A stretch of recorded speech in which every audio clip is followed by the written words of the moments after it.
So, I took a poll on Twitter asking you all what manga you wanted me to review, and out of the 13 people who voted, 6 of you wanted me to review Chainsaw Man. Don't worry, Spy Family, one day we'll be together. But anyways, you guys asked for it, and here it is, the bloody, funny, and awesome Chainsaw Man.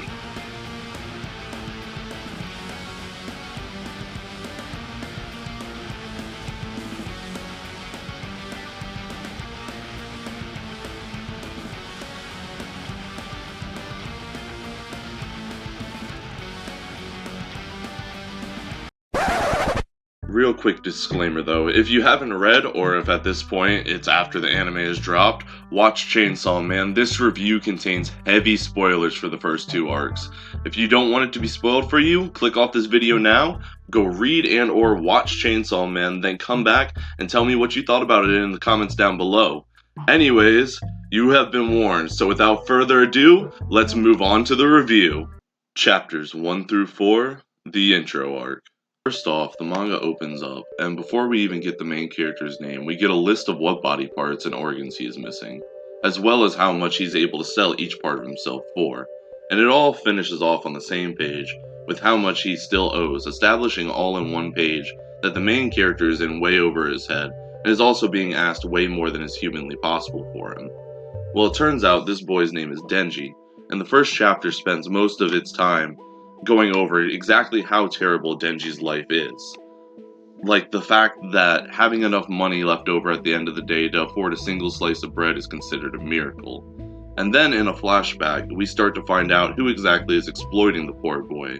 It turns out that Denji, when he was just but a wee lad, his father had borrowed a metric shit ton of money from the Yakuza, and instead of paying them back, he uses the only superpower available to him in order to get out of it.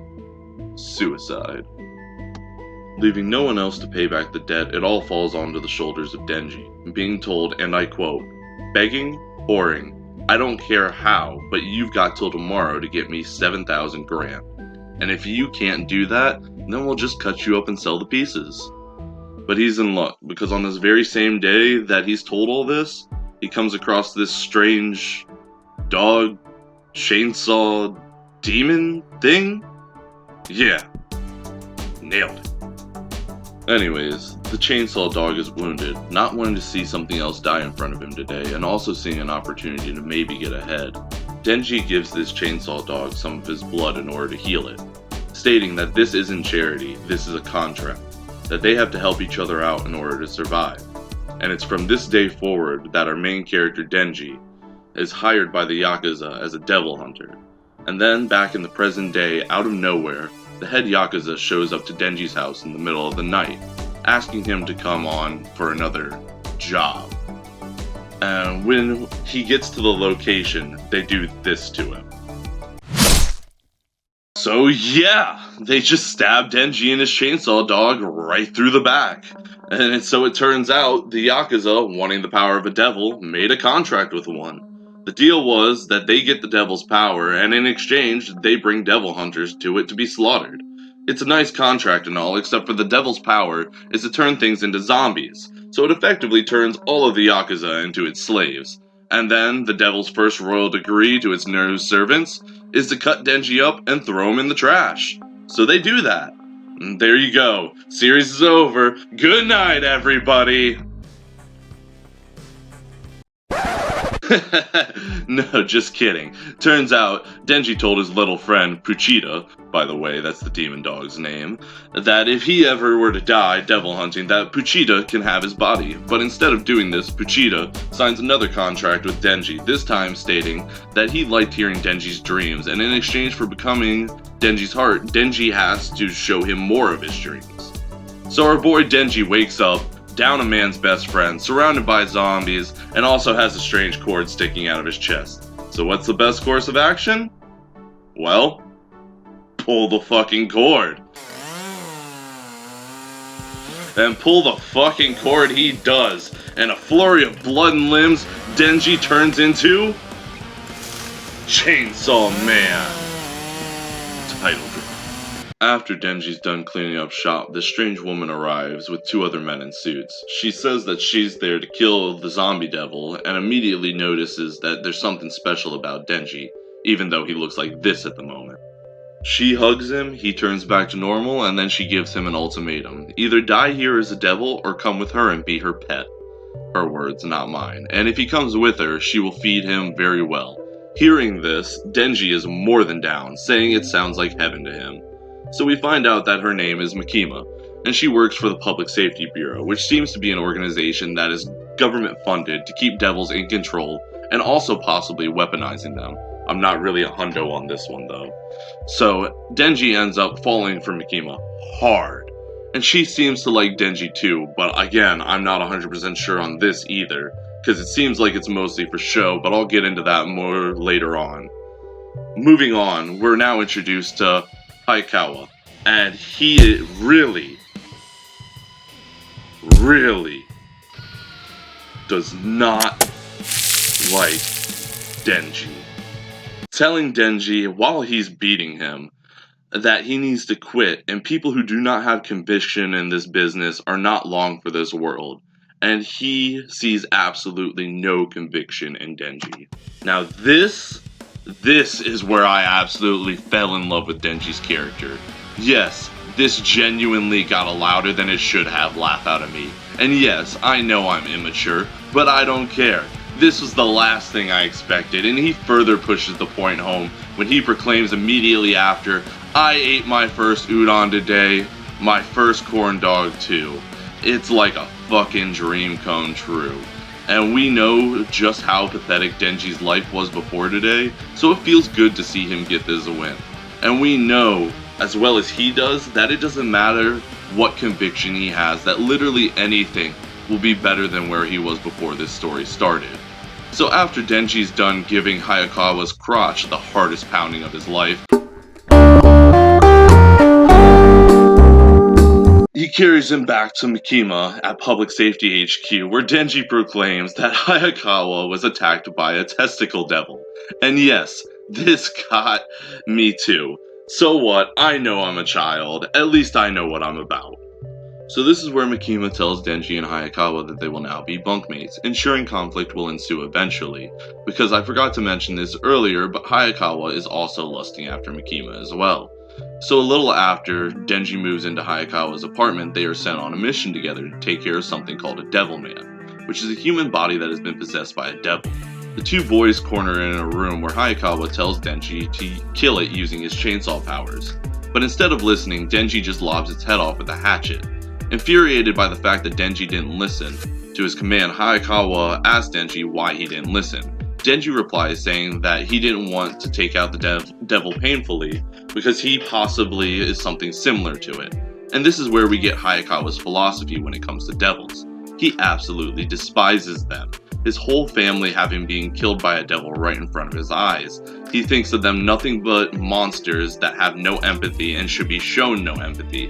And while yes, we know that some of the devils can be absolute monsters without reasoning, we also know that they can show empathy and be friends with humans though. Denji's whole existence is proof of that. And in this scene, we can perfectly see the contrast between the two boys and their way of thinking. Hayakawa, realizing this and possibly labeling Denji as a legit threat, decides to just walk away. And after he does, we find out the real reason Denji didn't want to listen to him. It was actually because the Devil Man had a stash of lewd magazines out, and Denji didn't want to get any blood on them. And it is here that Denji does a little self-reflecting and realizes that his life may be perfect, but is lacking fulfillment, because he doesn't have an overall goal. And that's when it hits him. The motivation that was right in front of him the entire time. Tits. Yes, I'm being serious. His motivation is entirely just to touch some boobies. And I gotta say, I do love the fact that Denji's entire motivation is just sex. It makes perfect sense within his character because he's been starved of any interaction with the opposite sex because of how his life has been up until this point. As well as, in my opinion anyways, it being a funny subversion of the normal shonen goals. Normally a motivation like this is only given to one of the comic relief characters in a normal shonen, so much so to the point that it's kind of a cliche. but you give it to your main character in a believable way, and it just rubs me in all the right ways. No, not like that. Get your mind out of the gutter. And with that important piece of self-revelation out of the way, Denji is on to the briefing room for his next assignment, and this is where he meets the main point of conflict for all of the next arc. Power. Chapters 5 through 13, the Bat Devil arc. The arc opens up with Denji and Power on patrol, looking for devils to hunt after just learning that their squad, Squad 4 that is an experimental squad, and if they don't show results, it will result in the termination of their squad, meaning that both Denji and Power will be killed. While on patrol though, Power makes an oopsie, and kills a devil that was already under investigation by a private devil hunter, which is apparently against the law, so yeah, off to an amazing start. But it's here that we learn what type of devil Power exactly is. It turns out that she's a blood devil, which means that she craves blood and also can manipulate her own blood into different solid shapes, which I must say is so fucking cool.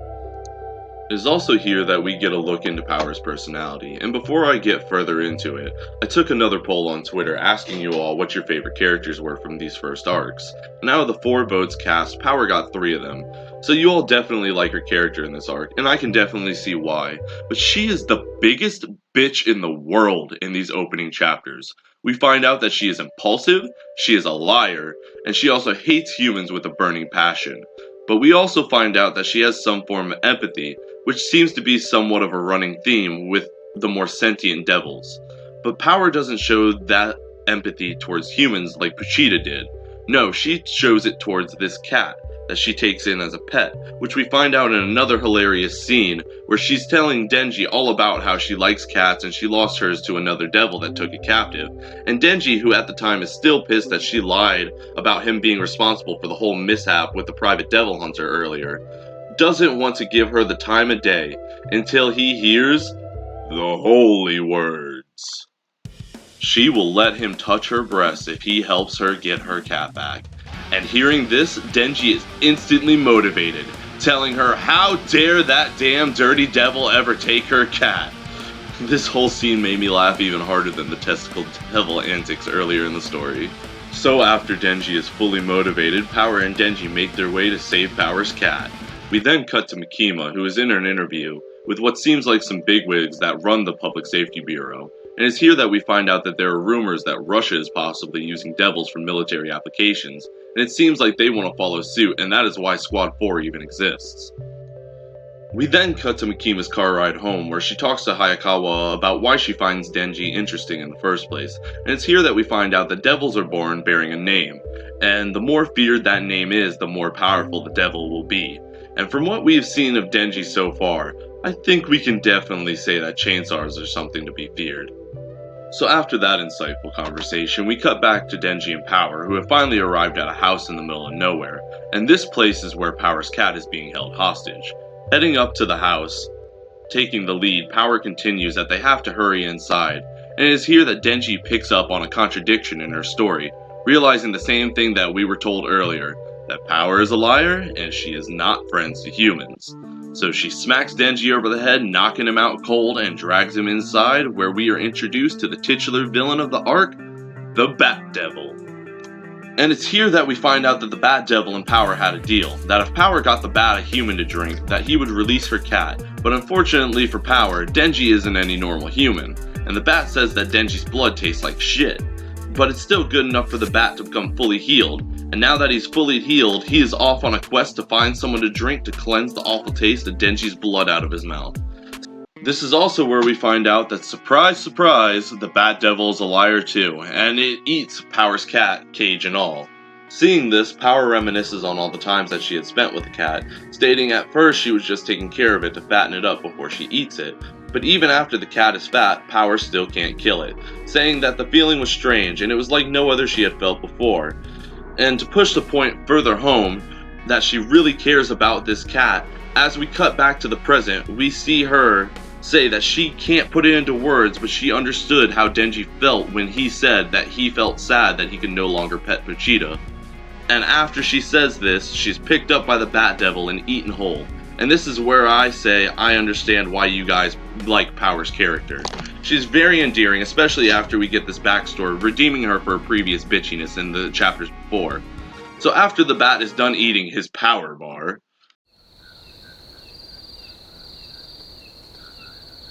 Sorry, I couldn't help myself.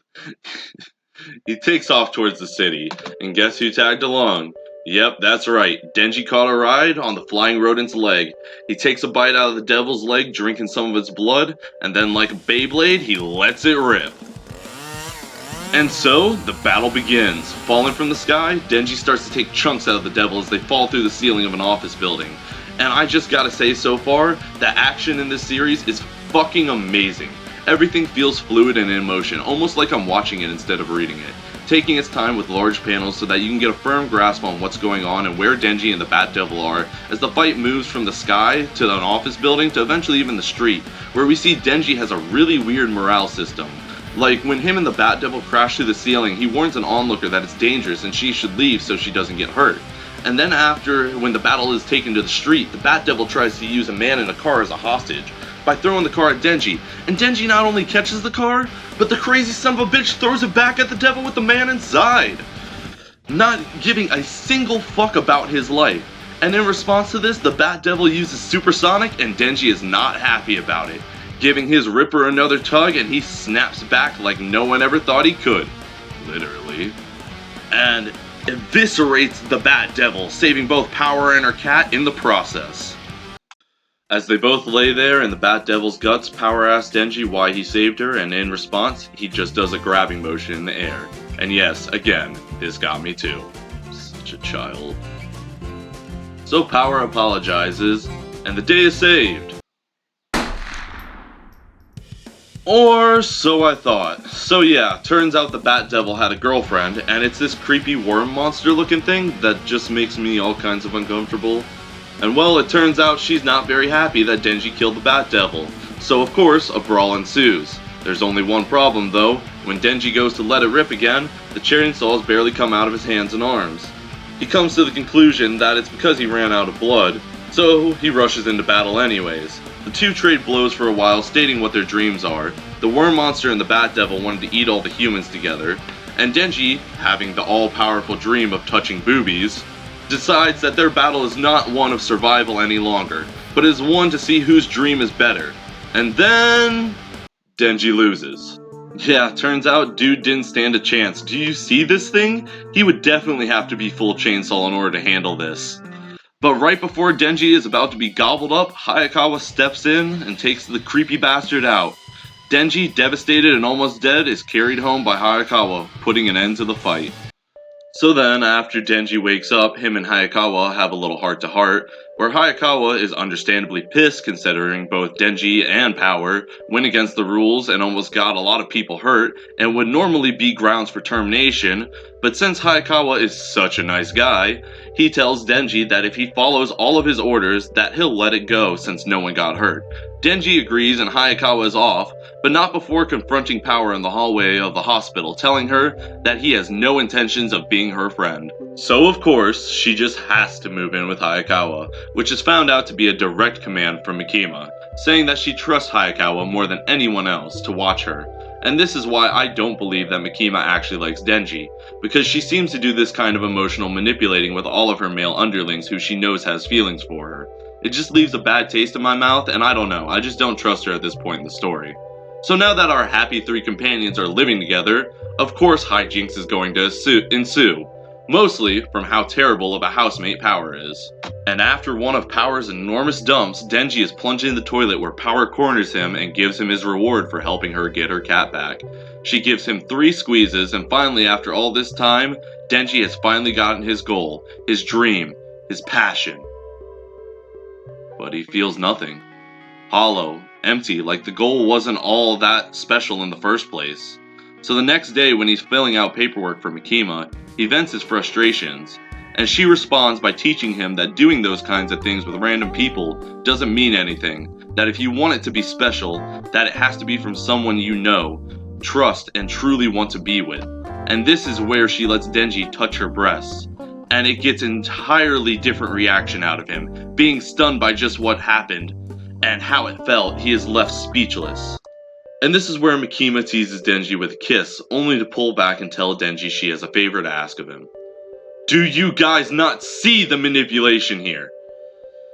Well, after she manipulates Denji, she goes on to tell him about an extremely powerful devil called the Gun Devil that appeared in America just 13 years prior. It appeared after a large terrorist attack involving guns, and they make it a point in this chapter to let us know just exactly how terrifying this Gun Devil is, showing us in a flashback that it is not only responsible for Hayakawa's whole family's death, but also 57,912 other people in Japan, and in the span of just 27 seconds at that. We then get all the other countries and their casualties in this order. America, it landed for 124 seconds. 548,012 people dead. China, 37 seconds. 316,932 people dead. Canada, 7 seconds. 8,481 people dead. Soviet Union, 210 seconds. 155,302 people dead. Hawaii, 0.4 seconds. 780 people dead. Mexico, 2 seconds. 6,088 people dead. India, 15 seconds. 29,950 people dead. We're told that in a span of 5 minutes, the Gun Devil killed over 1.2 million people. That is fucking terrifying. She tells Denji that if he can kill the Gun Devil, that he can ask her for whatever favor he wants from her. And of course the pervy little fucker's mind goes straight for sex. Motivated as ever, Denji agrees, and we're introduced to the mechanics of how they're going to be locating the Gun Devil. Turns out it went so fast that it burned off chunks of its body, all over the world. And if two pieces get close enough together, they stick like magnets. The idea being that if they find enough fragments, it should eventually lead them to the Gun Devil itself.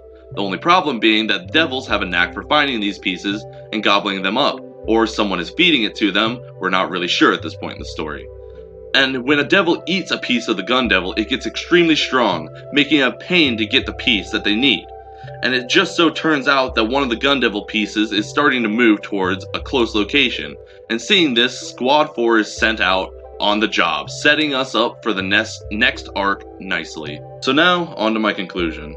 So far, I've got to say, the series has a strong start, endearing me to the characters and setting up not only a bunch of little mysteries, like what is Denji and will he ever stop chasing Poon, but also sets up a larger goal with the Gun Devil and tying it directly into Hayakawa's family's death, letting us as an audience know that when we finally do go face to face with this Gun Devil, it's going to be personal. But anyways, I will see you all next week when I take on the Eternity Devil and the Katana Man arcs. So if you like this video, don't forget to hit the subscribe button. Also, make sure to leave a like and comment. Hell, even hit that bell notification so you can be notified next week when I upload. Anyways, guys, peace. I hope you enjoyed.